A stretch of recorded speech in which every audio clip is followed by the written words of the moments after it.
Good morning, students. Today we will learn the drug Bacilinum. The Bacilinum individual is thin and emaciated and suffers from a permanent feeling of weakness, which turns into exhaustion with the slightest cough and cold. The cough will be constant dry, hacking, and is accompanied by much purulent expectoration.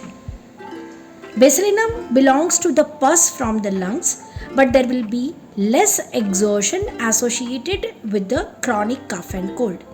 If the patient has a lung disease and have exhaustion, do you know the leading remedies? The leading remedies are stenum and muriatic acid.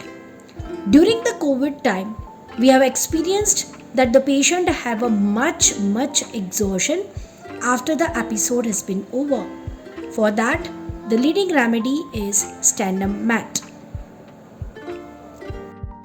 Excessive purulent expectoration with rapid emaciation, no appetite, and copious night sweats.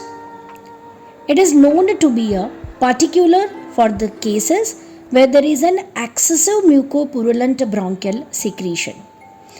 Along with the lung, mostly the patient have a history of a ringworm infection. Dr. Burnett has explained that ringworm of the scalp as well as pityriasis versicolor on the body are the indication of the tubercular diathesis, and the treatment should start with the Bacilinum. A person or a patient who have a history of a tuberculosis in a family or in a history as well as frequent chest infection belongs to Bacilinum.